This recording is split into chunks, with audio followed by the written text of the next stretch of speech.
everyone. Welcome to today's California Youth-Led Advocacy and Mentoring Town Hall, part of a series on webinars on youth-led advocacy. My name is Adrienne Alicea, and I'm the Director of Advocacy at Mentor National, and I'll be introducing today's panel, which I'm really excited about. Before we get started, I just want to let everyone know there is live captioning available for today's webinar.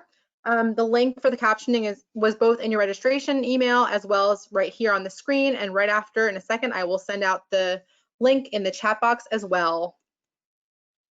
Just some basic housekeeping information as well. 1 week after this town hall, all attendees will receive an email with the following things: instructions on how to access this webinar recording, a link to Youth Advocates for Mentoring and our civics education webpage, as well as contact information on how you can follow up with our panelists today.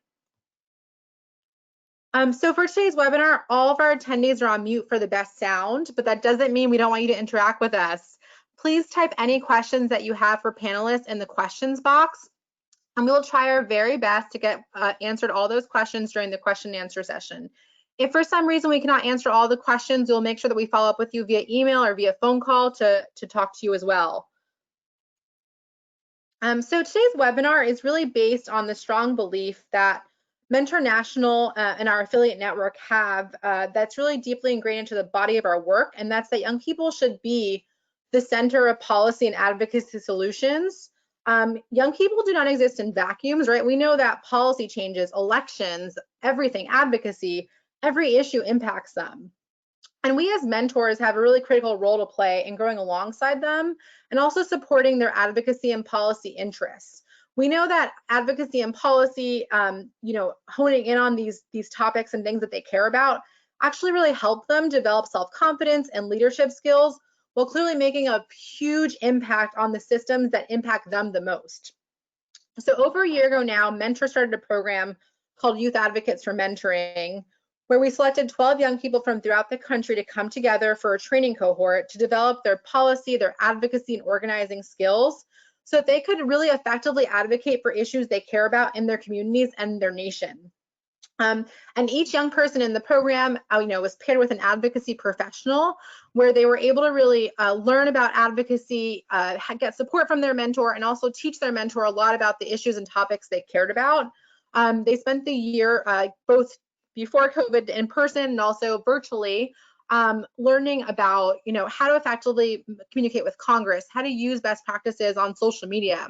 And then they learned from each other on the different topics and issues they were facing in their own communities, as well as how to be effective grassroots advocates, how to be effective advocates for the issues that they cared about. At the very end of their program, they actually presented really amazing policy memos to their members of Congress. They spent the entire 10 months working on these issues, and 2 of them are here today to talk to you about some of those topics and issues they cared about. One of the things that I will say is, each person who was a part of this program was either a part of a mentoring program or was heavily impacted by mentors, and they have a lot of expertise on youth-led advocacy, on best practices, on civic engagement. And so I'm just really honored and thrilled today to be able to be a part of this. And so I'm actually going to pass it over to the CEO of Mentor California, who's going to moderate today's conversation, where they'll share their perspectives on youth-led advocacy, on these best practices, and really on how adults can be better partners to young people in advocacy in California. So I'm going to ask Marcus to turn his webcam or his camera on and take it from here. Thank you, Adrienne. Absolutely amazing to see everybody here today. Really excited to be able to talk with you all about this. As Adrienne mentioned, I am the president and CEO of Mentor California. We are excited to be in this space to be able to do this statewide work. And one of the things that's really important to us is to make sure we do this statewide work with young people at the center of everything that we do. As you see on the screen, I am a 20-year veteran of public education. Spent 8 years in the classroom, 9 years as a high school administrator, 5 years as a district director of youth development, and now, of course, in this space as the president and CEO of Mentor California. But it is with great honor that I get to bring 3 amazing young people to come on and speak with you all and just be in conversation to be able to help everyone understand, what does this really look like? when you're really trying to get youth voice and you're really trying to understand how we can bring them to the table or get out of the way and allow them to create their own table and make change here in the state of California and beyond. So with that, I'm going to ask that Grace come on screen so she can get ready to introduce herself. And Grace, if you could just take a moment, name, age, tell everybody where you are, tell everybody what high school or college that you may be a part of, where you may work, and then also talk a little bit about your policy memo, which I think is absolutely amazing that I've already seen and know much about. But then also, why did you apply to be a part of the Youth Advocates for Mentoring? Thank you, Marcus. So hi everyone, my name is Grace Nguyen. I am 17 years old and I am in San Francisco, California. My policy memo was on higher education entrance support for first generation college students applying to college. And I applied for Youth Advocates for Mentoring and I joined because growing up, I am an immigrant. And growing up, I always had this idea of there was like a wall that I would reach, or a ceiling where I could no longer like empower myself more. And this was a belief like even instilled in me by my parents, because of like the fact that we are immigrants. And I joined Youth Advocates for Mentoring to see if I could break that ceiling and see if I could engage myself in what seemed like such a far-fetched field of like policy and advocacy in the United States. Yeah. Beautiful. Absolutely love that. And we can go ahead and have Letty and Alejandro both jump on, and we'll get ready to have Alejandro introduce himself next, who will also tell us those same things: his age, what college he's part of, what things he has done with Mentor National, because he has a little bit of a different landscape in terms of the work he's done with Mentor National. And one of the great things for me that I am proud to say is that Alejandro is one of 2 youth that are a part of the Mentor California board. So it's amazing. It's a great opportunity. Alejandro is an inaugural youth board member, along with Anaya, who is a high school sophomore down in Southern California. But we're excited to have Alejandro here helping and supporting this panelist. So please, Alejandro, tell us a little bit about yourself. Hi, thank you, Marcus. I appreciate the warm welcome. Hi, everybody. My name is Alejandro Galicia Cervantes. I'm 20 years old. I'm from Sacramento, and I'm currently attending UC Davis. Part of the work I did at Mentor National was I interned at the government relations team with Adrian and Abby, and I was, grateful enough to be able just to pitch in a little bit of support to all the YAMers and the YAM program as a whole. Seeing them work and hearing about their policy memos and all the amazing things they continue to do, even beyond the YAM work, was something I took away from the national work I did. But on top of that, I also helped promote and push for congressional bills that try to increase those resources, those critical resources for youth, and increase the mentoring field as a whole. I'm grateful to be a part of this panel, and I hope I could add a little bit to the conversation. Thank you, Alejandro, and we know you will add tons. I already know. I get to sit in meetings with you all the time. Really excited. And of course, last but not least, we have the wonderful Letty, who's going to tell us some information about herself, talk about what her policy memo was, and also would love to hear what made you join Youth Advocates for Mentoring. Hi, everyone. Thank you so much for joining us. My name is Letty Herrera. I'm 23 years old.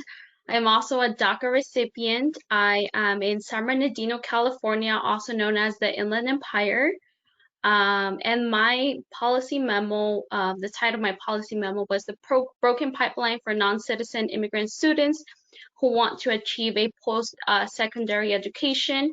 The reason why I joined Youth Advocates for Mentoring was because I wanted guidance. I wanted that support and that extra push and guidance of how I can implement my ideas that will benefit our community into policy.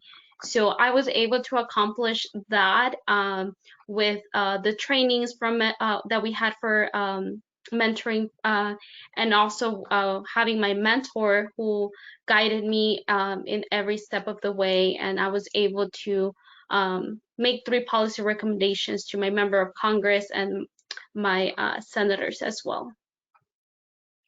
Phenomenal. Absolutely love it. Well, it looks like we're in a good place. We can go ahead and get started. We got tons of questions, things we want to talk about. Just can't wait to hear what comes from you all. And I know everybody that is watching right now will get some amazing information from these 3. So I'm going to start with just thinking about where our world is today. We know we're in a pandemic. We know that we've been dealing with a lot of social unrest. And for many of us on this call, that social unrest did not just start this summer. It's been happening for most of our lives, if not all of our lives. One of the things that I'd love to hear from you all is the work here in California. What are some things, some youth-led movements or advocacy moments that you've been a part of or heard of that you would love to share and talk about? And what about those things inspired you to get into this work? And I'm gonna lean over to Grace to start us out.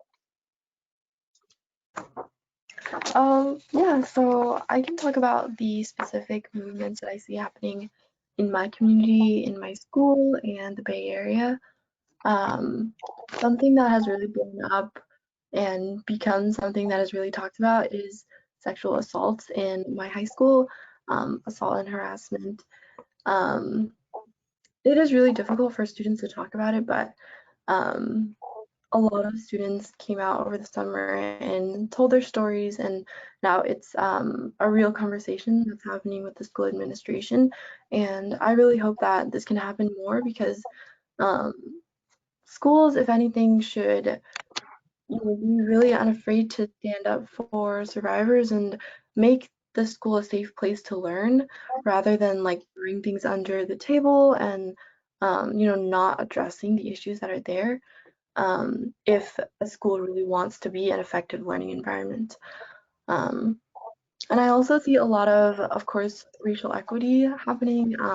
Youth are standing up for racial equity in a lot of different fields. What I see especially is STEM, because in the Bay Area, there's a stereotype of like who is able to go into STEM and be successful in STEM. And there are definitely youth trying to change that right now. And there's also a lot of talk about mental health support for youth. And what I've seen recently, which I think is actually really new and a conversation that I haven't heard happen a lot, is mental health in younger children, like 5 to 12. And yeah, I think it's really interesting. I'm definitely passionate about like the sexual assault aspect of like just schools being a safe place. I think it's something that can be so misunderstood, and there are a lot of like obstacles to figuring out a solution. But if anything, it definitely should not be left not talked about and just under the table. Yeah, love that, Grace. I'm gonna lean down to Alejandro, thinking about the idea of mental health, which I know has been a movement here in Sacramento to lift up the name of Stephon Clark. His brother Stevante has been doing a lot of work around the city around mental health and what they can look like.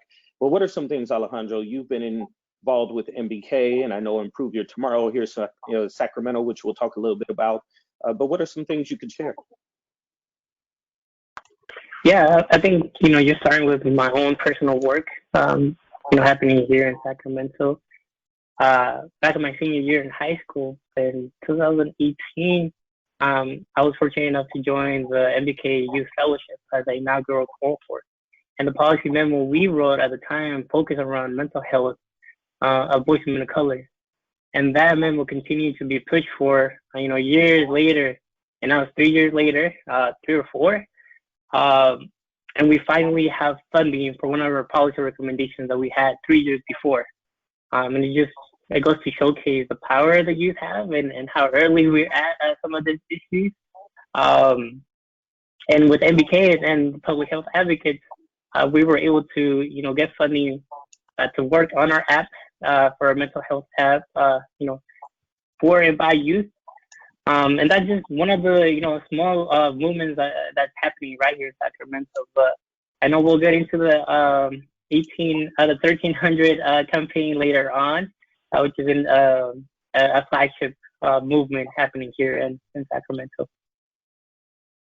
Love that. Thank you, Alejandro. Appreciate that. Letty, down in the Inland Empire, I know there's amazing things with Dr. Tori Wieston and Youth Mentoring Action Network. We'll talk a little bit about her work and what they're doing down there, but definitely talk to us. What do you have happening down there? Yeah, so another thing that I want to add, I am actually from the Coachella Valley and moved to the Inland Empire 5 years ago. So the Inland Empire has been my home for the last couple years. But my advocacy work started in high school, my senior year, when I realized how my undocumented status was going to affect, in a way, the goals that I wanted to reach. For example, attending college or even applying to FAFSA. My senior year was when I realized that I did not qualify for FAFSA. I did not qualify for several scholarships. So those are some of the topics that I'm very passionate about, education and immigration. But being here in California State University, I found a support group. We had the Undocumented Student Success Center. We also have the Undocumented Advocates Club that helped me shape my willing and made me a little bit stronger to advocate for these issues. So what I have seen here in the Inland Empire is movements about immigrants' rights, not just the undocumented community, but in general, and also education. That's some of the stuff that I have seen, and that communities and nonprofit organizations are advocating and constantly lobbying with our legislators to make change and move forward. Yeah, I love that. That is absolutely amazing. And of course, here in California, really thinking about our undocumented students and the importance of that all around the country. But of course, here in California, it's something that's just innate and something we have to continue to think about and make sure that we're helping everyone move forward. When I think about that, we always talk about youth voice, right? And we always talk about how do we bring young people to the table. I would love to hear from you all. And Letty, I'm going to come back and we're going to go backwards. So I'm going to start with you this time. I'd love to hear, what are some things as adults, as mentors, folks that are in your life trying to help you through this and support you through this? What are some things that mentors have done for you to be able to help make a safe space and for you to feel like you've been heard in the environments that you're in? Yeah, so with my experience, I am a really shy person and I constantly doubt myself. But having a mentor here at my university during my undergraduate career, was some things that she did was listening. She listened to me and she motivated me. She empowered me that I have a voice, that even if I am not knowledgeable in a certain topic or an issue, that I am capable of learning. That's what I have seen with other mentors. I'm currently an academic advisor, so I serve middle school students. So I always try to implement that with my students as well. I try to make a safe space for the students to have a voice, listen to what they have to say, and if they want feedback, then I can do that. So I try to do that as a mentor now. But what has also helped me is doing that listening, motivating, and giving, genuinely caring for the person. Beautiful, absolutely beautiful. Genuinely caring for the person, lead with love. Love that. Alejandro, love to hear from you. Yeah, so, a part of, caring and having that active listening skills to be able to have that connection with a mentee. I think it's also important to challenge your mentee and providing them opportunities for growth. And, oftentimes a little bit, stumble, right? Like, you get scars from scratches. So I think it's important for a mentor to be able to, challenge the youth. I think oftentimes, I myself, when I didn't have a mentor, I was never challenged, not by my teachers and not by the educational system. So when I finally had an opportunity where somebody saw a worth in me and found it important for me to be challenged, that's when, things started clicking, things started moving. And I think that's an integral part of mentoring. Yeah, that is great, Alejandro. Just pushing, as much as possible in challenging. And I think one of the things that's great about that is that a mentee could also challenge the mentor, push them back. Like, I know there's more. I know you could do more. So I absolutely love that. Grace, what are your thoughts? Yeah, in that same vein, I have had mentors who are really good at actively stepping back, even though they're adults or they're like a formally higher position than I am. They constantly remind me like, oh, they want my voice and my input, so they would prefer if I like lead something rather than they do.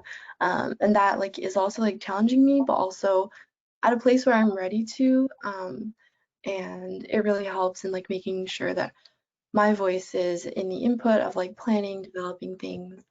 And another really concrete way that I think people can help empower youth voices is by inviting youth to spaces where they can share their voice. Mentor is obviously a really good example of this with this webinar, with like articles, like I've written an article for Mentor before. So just inviting youth to speak in different spaces, have different audiences to share ideas with is really helpful, and even like allows them to advocate in new spaces. Again, great points, which I knew were going to come out. Alejandro being a part of our mentor board and actually a part of our strategic planning committee, we are getting ready to do a listening tour. And we have 2 groups of youth that we're going to sit down with to really, dive deep and say, is this the right plan for us going into 2023?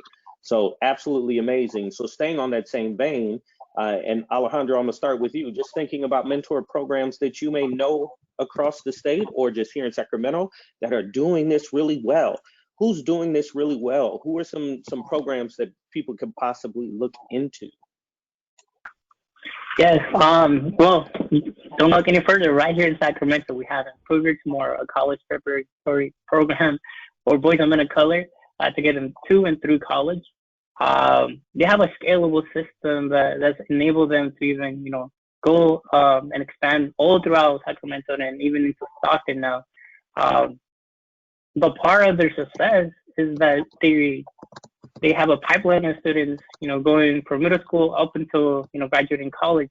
But all throughout those steps, they're providing internships, they're providing field trips, they're providing, a process to rehire into the program, with their partnership with AmeriCorps. They're able to hire mentors that are the same students that went through the program. For myself, I went through the program when I was a senior in high school. My mentor had graduated from my high school and was a senior when I was a freshman. So that instant connection of them being in the same high school, going through the same things I went through, made our connections even more deeper and reachable than it would have had if it was a random mentor. And that's just one of the amazing programs happening here in Sacramento. But there's also the MBK fellowship, the youth fellowship going on, where we're servicing anywhere from 15 to 20 youth every single year and providing them a 9-month youth participatory action research project, which showcases a little bit of the wealth and diversity within mentoring programs right here in Sacramento. Love that. Grace, any programs that you'd want to highlight? Yeah, I definitely know that Mentor works with Youth Mentoring Action Network, and they're definitely really good at like empowering youth voice, and also not really a specific organization, but if anyone knows of clubs or groups like Model UN or other like programs where youth get to simulate government, it's a really good way for youth to learn about the workings of government as well as like actually get involved and talk about the issues and the policies. Love that. Great suggestions. Letty. Yeah, some of the programs that I have seen that are helping with the mentoring programs here in California, but also in the U.S. One of them here in California is a nonprofit organization called COFEM, the Council of Mexican Federations in North America. So once students receive a scholarship, they do community service and they're able to learn skills, for example, how to make a Know Your Rights workshop for the community. Of course, this was before COVID. Also leadership skills, or just, you know, speaking in front of crowds, those kind of mentoring aspects. And also a national political organization that I am part of as well is Fuerza Migrante. Anyone can join. They provided us with a youth group, so they gave us the opportunity to have a space and a voice in politics and policy, not just here in the US, but also in Mexico. So we have done a lot of work in learning how we can advocate not just here for our community in the US, but also in Mexico, since we still have family there and we want better opportunities and better policies in Mexico as well. So those are some of the nonprofit organizations that I know. And here in the Inland Empire, we have a undocumented alumni chapter. We are the first undocumented alumni chapter in the CSU system. So it provides mentoring for the undergraduate students who are graduating. It just helps them with networking, job opportunities, and just mentoring and guiding them now that students are graduating without DACA. So how that will impact their lives. So we have a lot of alumni who are entrepreneurs and can guide our undergraduate students. That's amazing. It sounds like we just need to send everybody to Letty. If you have any questions around undocumented students and you need support, Letty is the go-to. She has the answers. One of the things that I want to continue to highlight, though, is Mentor California, and I appreciate what Grace was saying. We do try to work really hard to make sure we're incorporating youth voice. We have 248 programs that are in our mentoring connector. These are 248 programs across the state that are doing amazing work in mentoring. And of course, I can't mention them all. But Alejandro did highlight Improve Your Tomorrow here in Sacramento, which is doing phenomenal work. We have Youth Mentoring Action Network down in the Inland Empire, along with Big Brothers Big Sisters that is down there as well. And another great organization in the Oakland Bay area is the Kingmakers of Oakland. Chris Chapman, who used to be with Oakland Unified School District, is now running Kingmakers of Oakland. And they are doing phenomenal work, not only with just young people, but making sure teachers are prepared to step in the classroom with our Black and brown children in the way that feels culturally relevant and feels safe. So just want to highlight a few of those programs that are doing amazing work. So let's step into a little bit of a difficult conversation. And Letty, I'm going to start with you on this one, because oftentimes we hear about all the great things that adults can do and all the great things that adults are doing. But what we often don't talk about are what are some of the things that just don't work for young people that adults need to either stop doing or figuring out a way to maybe do it differently. So we'd just love to hear from you in terms of mentoring and pushing young people to the place that we may want to see you get to, or you may want to see yourself get to. What are things that we as adults need to step back and do differently or better or not at all? Yeah, so what I have seen is that sometimes adults who are trying to help the youth, they might come in as, I know everything and you are going to sit down and I'm going to show you. And then it creates this intimidation to the mentee. For example, maybe I'm not good enough, or I don't know a lot of stuff, and it comes back to what I said earlier, that a mentor should push you and let you know it's okay if you don't know all the aspects or all the policies that are affecting your issue or your movement, but you're capable of learning. So not doing that. Also, giving constructive criticism. So the way that I see it is, maybe the mentee, of course, we're still learning, we're still young, we have a lot to learn, but we're capable. But don't criticize us without giving us proper feedback or how we can improve better. So that's something that I'm very big about.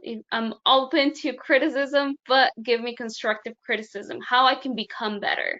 Or maybe this is not the way that you advocate or the way that it will be effective. So how can you guide me instead of just putting or belittling the person and not listening?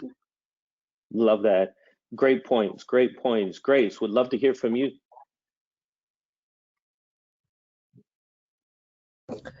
Yeah, so I could think of a few things that mentors might say to you that makes it really hard to advocate. And an example is like a youth shares their idea, their plan, and then someone says it's not going to work. Like, I know it's not going to work. Or your opinion or your view or your input is not relevant here in this conversation, like just outright. And I think that can happen a lot when people feel like they have had a really comprehensive life experience and want to like share that advice and that wisdom with other people, especially youth. But like what I say is, you know, everyone lives different lives. You've only lived your single life. And times are different, times are changing. So something like a strategy for advocacy that you think might not work and is a young person's idea, you don't want to like remove it completely, right? You want to like talk about it at least and like consider it, ask the questions for the youth themselves to think about it comprehensively and like really consider the pros and cons rather than just like throwing it out the window. And I also think that's something that can be really difficult is for me, I used to be really shy. And I would have mentors who with good intention would step back too much. And I was really shy and then I feel like I'm not doing good enough. And then there's criticism that comes, like Letty said, because like you don't feel confident in what you're doing and then you like do it wrong or something. So I think what's important in this case, not to step back too much and make sure that you're giving enough support, is just to ask, like make sure you have that relationship where the young person feels comfortable enough to like be truthful with you about like whether or not they feel capable to do something or like speak in front of an audience or something, and just like ask like, are you ready for this? Like, what do you need me to do? Things like that. Absolutely love that. Here's some great points. So constructive criticism, which is huge. I also hear Grace talking about language, right? So what it is that you may say to young people, whether it be constructive criticism or praise, and making sure that your support.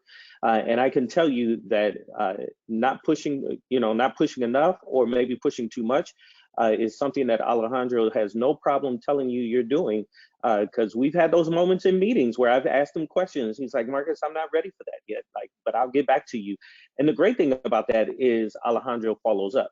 Even if there is something that I'm trying to get from him, he will follow up and answer that question.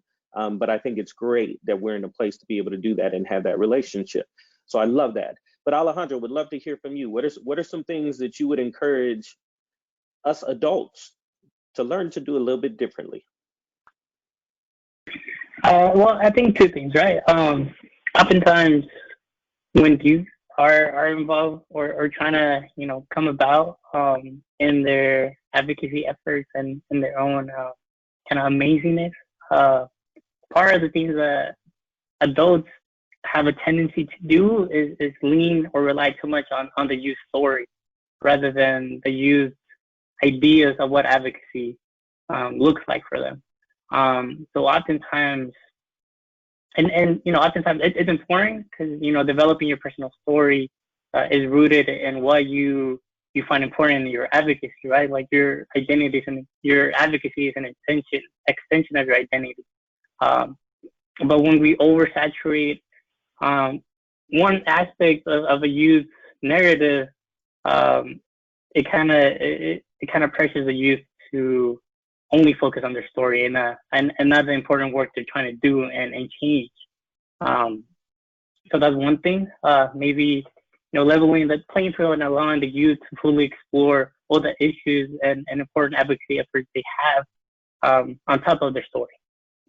And another thing, when a youth is telling their story or is telling their ideas, oftentimes paraphrasing is maybe confused with speaking for the youth, right? Sometimes we might be shy or we might not have a sensible colloquialism for a speech setting. So maybe there might be some paraphrasing on behalf of the youth. But oftentimes I think, regardless of how the youth is or appears, or just how amazing they are, is that might not be recognized in the setting. It's still important to allow them to share their story and their advocacy efforts. Love that. And you may have seen me trying to write over here because he definitely gave us a tweetable moment that advocacy is an extension of your identity. Advocacy is an extension of your identity. I absolutely love that, Alejandro. Beautiful. So thinking about that in terms of everyday mentors, right? So there's everyday mentors that are in your life, whether it be teachers, whether it be coaches, just folks that are there often. But when we think about the school setting and we think about mentoring and we think about youth-led advocacy, what are some things that you believe young people, right, can use or look at to be able to play a larger role in school systems, and how we can possibly get those to look a little bit different? I want to keep using the word different as opposed to better, but what do you think that could look like in terms of mentors and youth-led advocacy being in a larger role with school districts? I'm gonna see if anybody wants to jump out before I call on you. I can go ahead. All right, Grace, there we go. Yeah, in my school district, there is one student representative for thousands of students in my school district. And I am acquaintances with this person, and it is really stressful on them. I mean, we're thankful that she is even on the board, but what I think school districts need to do, and like administration, is ensure that there are a group of youth who can represent the student body. Like not only asking for the youth voice, but asking for a youth voice that really represents the population that you're serving, to make sure that all the views are being expressed, and like the adults are really hearing what the youth need to say. Great points, Grace. Letty, Alejandro, Letty, I see you. Go ahead. Yes. I was going to mention, to add on to what Grace mentioned, is that is a great idea, and also encouraging students and parents to attend their school board meetings. And also, often I feel like, as from personal experience as a first generation, when I was in elementary, middle school, my mom wasn't really involved. For personal reasons, but now that she has my younger siblings, she is involved, and she understands that she has a voice. So I feel that is very important. Often as a student, I feel that when I reflect back, is thinking that I didn't have a voice or I didn't have a say. So what mentors can do in a school setting is empowering their students and parents, and also letting them know that they can reach out to their representatives, local, state, and even federal representatives, that they have a voice, and then they can advocate, and just building that connection and building community. And that's how I can see it. Also having a welcoming space and providing a safe space for students and parents. Love that, Letty. Just the importance of understanding how you can get in and advocate and being involved in local government, school boards, whatever that looks like. I think those are amazing points. Alejandro, would love to hear from you, and I think this is a great opportunity to share a little bit about the 1300 campaign that you were talking about. Yeah, so before the 1300 campaign, I just want to briefly shift the, I guess, not the responsibility, but the ability of youth and small mentors to engage in the systems, and then shift it onto the systems, enabling a fee for those youth to have their voice carry weight on those decisions. So how could that look like? Maybe when they're developing their LCAP, right? Like it comes about every couple of years, maybe having a mandatory youth listening session that carries weight and informs that LCAP, oftentimes funds or defunds necessary youth programs. And then part of that is we already have, a system that youth can elect their own leaders and representatives across every school called ASB. Why not have a larger body where each, elected ASB president joins a board that informs or overlooks some of the policies implemented by the school system and carries some, larger representative body. Because oftentimes I think we should shift the responsibility of that representation from youth and onto those systems that prevent youth to carry some weight on those decisions. But moving into the 1300 campaign, in partnership with the school board, superintendents, and other community partners, right here in Sacramento, we're pushing to have 1,300 boys and men of color to get to college.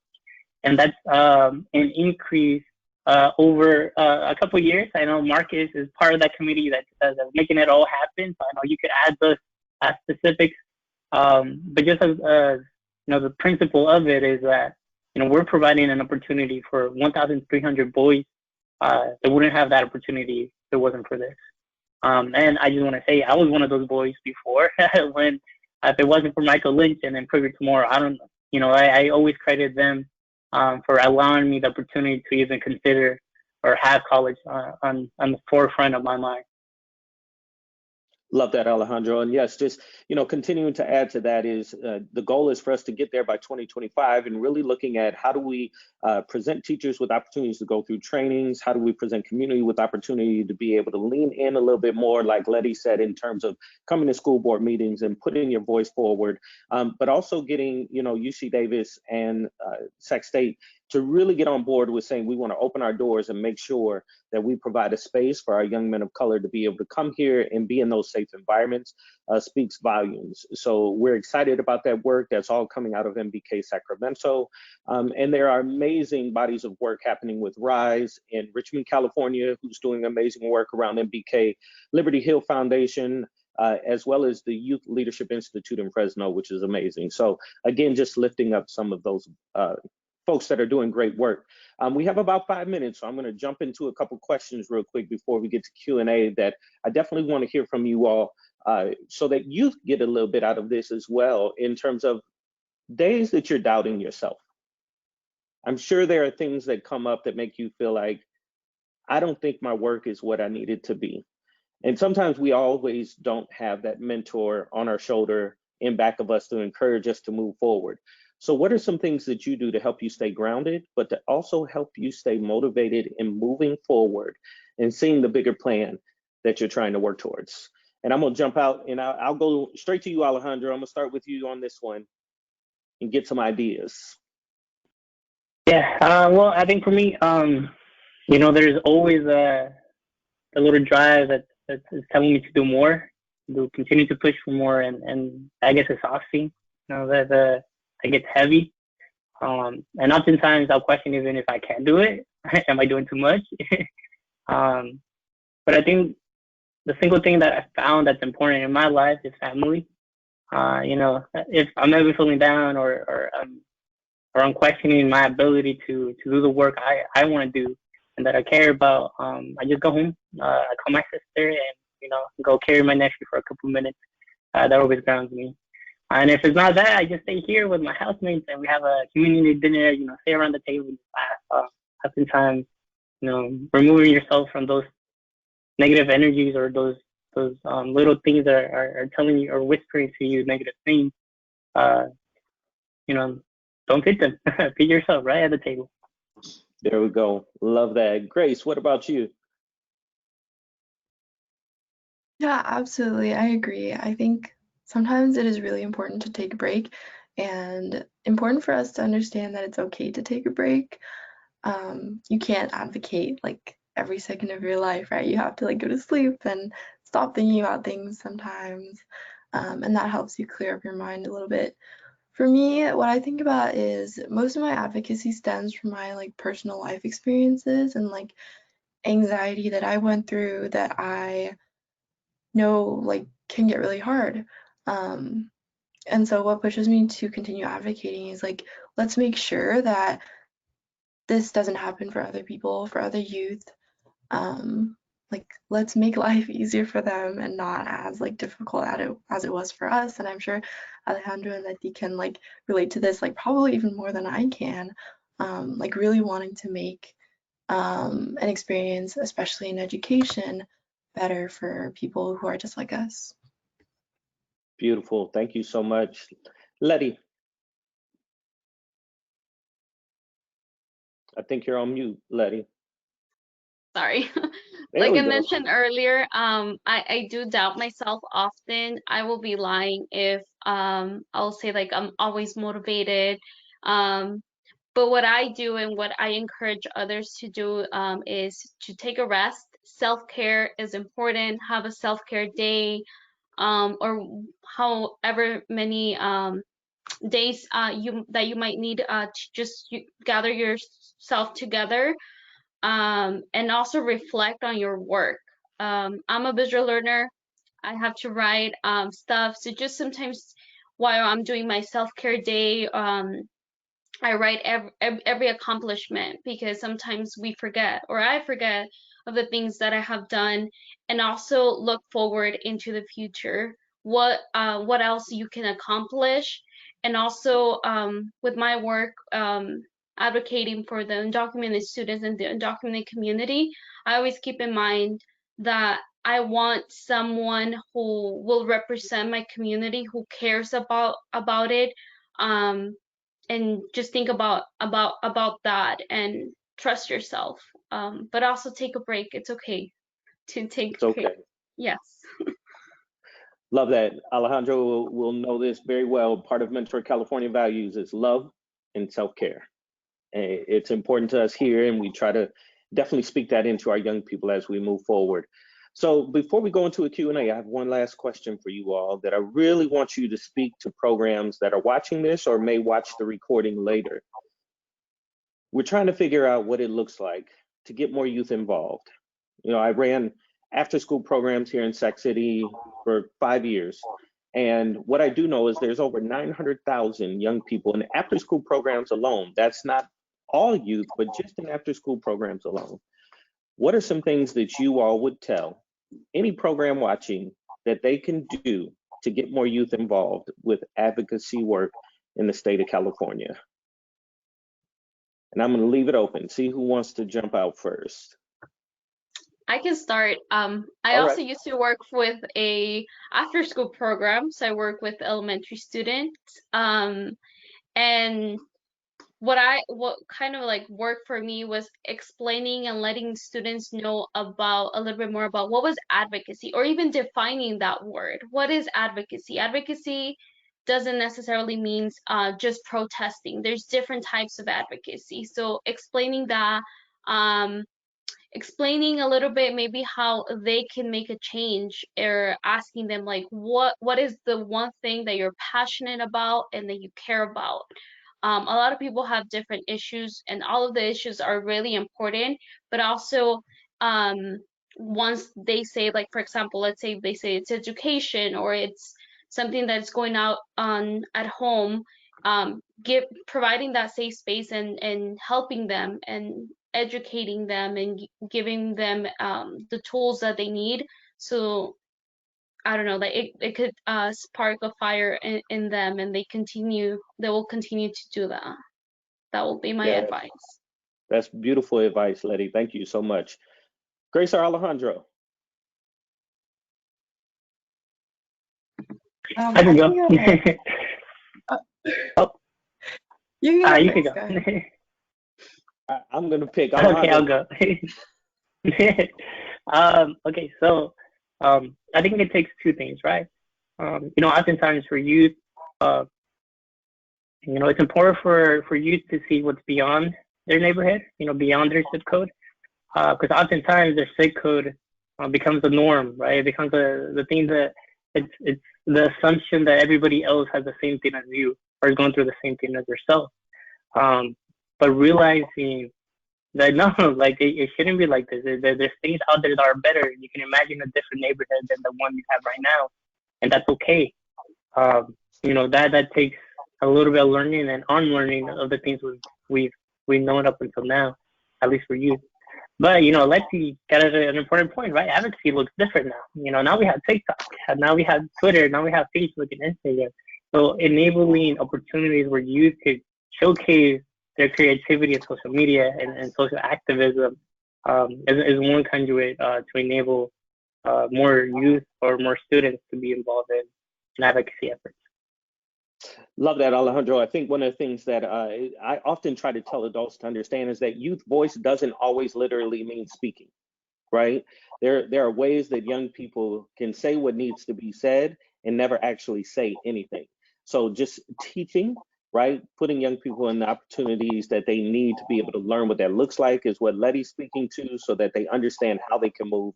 And you're so right with, Twitter and TikTok and Instagram and everything else that we have, Twitch, to be able to do things in a way that feel authentic for you all as young people, but also still get the point across is an amazing point, Alejandro. Thank you. Grace, what do you have for us as we get ready to end this out and open it up for Q&A? Yeah, I think from the perspective of like programs and adults and mentors, what is really important is that you ask for youth voice. And obviously that takes a significant amount of work. Like you have to outreach, make sure that the message is sent out. But when you're asking for youth voices and youth input, I think what is really important is making sure that the youth who are considering and giving input, you show security for them and kindness, and make sure that if they do share their voice, they'll feel safe sharing it and feel safe after sharing it. Love it. Absolutely love it. Well, here we have a question already, so we're going to jump out. It says, how do adults assess what is too much or too little autonomy in supporting young people in advocacy? One more time, how do adults assess what is too much or too little autonomy in supporting young people in advocacy? I'll let either one of you jump out. So since I'm part of Mentor California and the board, and I'm all in the strategization kind of thinking process at the moment. That starts at the beginning of developing the program, right? Being able to understand at what level of partnership you're going to have with the youth starts at the very beginning. So you start with an understanding that the youth have this level of autonomy and continue forward. Make that clear both to your staff or to the program and also to the youth. Because oftentimes the illusion of autonomy is what prevents the youth from, taking the extra step. But if you have an understanding that you have that, you already know what's your level, what's your role, and what's our partnership, that's where you can really flourish and be able to be authentic. You just did it again. Just want to make sure we heard that. The illusion of autonomy is what prevents young people from getting involved. And I think that often can happen with adults as well, Alejandro. So the illusion of autonomy, love it. Anyone else? Grace, Letty.